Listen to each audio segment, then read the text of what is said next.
বন্ধুরা, আজ রান্না করব পুঁই শাক কুমড়ো দিয়ে চিংড়ি মাছ। চলো রান্নাটা করে নিই। তাহলে দেখো, কেটে ধুয়ে সব পরিষ্কার করে নিয়েছি। এগুলো দেশি পুঁই শাক, এর জন্য একটু সরু সরু।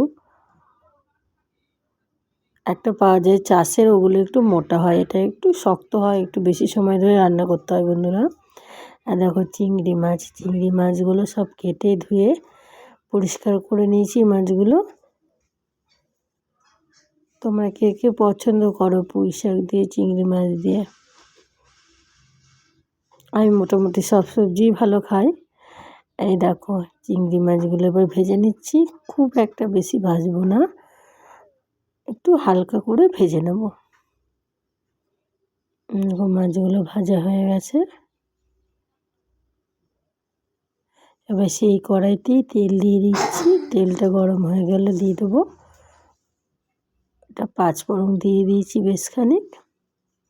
এবার বেটে রাখা এখানে আদা, জিরা আর দুটো শুকনো লঙ্কা পেস্ট করেছি, ওটা দিয়ে দিয়েছি তেলে। এবার লবণ, পরিমাণ মতো লবণ, হলুদ আর একটু চিনি দিয়ে দেবো।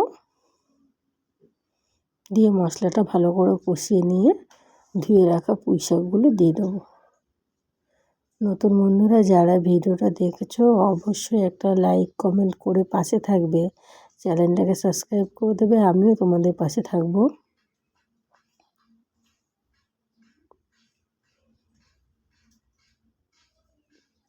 দুটো তিনটে কাঁচা লঙ্কা দিয়ে দিলাম। এবার পুঁই শাকগুলো সব দিয়ে, পুঁই শাক, আলু, কুমড়ো সব দিয়ে এবার কষিয়ে নেব।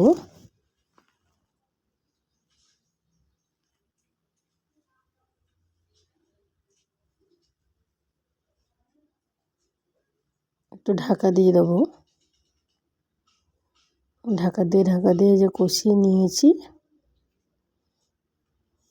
এবার একটু পরিমাণ মতন জল দিয়ে দেবো, নাহলে ডাঁটাগুলো সেদ্ধ হতে চাইবে না। এবার জল দিয়ে ফুটে এসছে। এবার ভেজে রাখা চিংড়ি মাছগুলো দিয়ে দিয়েছি। দিয়ে বেশ খানিকক্ষণ আবার নাড়াচাড়া দিয়ে একটু রান্না করে জলটা শুকিয়ে যাবে, তখন নামিয়ে নেব। দেখো আমার তরকারিটা পুরো রেডি হয়ে গেছে। গরম ভাতের সাথে এই সবজিটা খেতে কিন্তু খুবই ভালো লাগে। আমার ভিডিওটা যদি তোমাদের ভালো লাগে, লাইক কমেন্ট করে পাশে থেকো।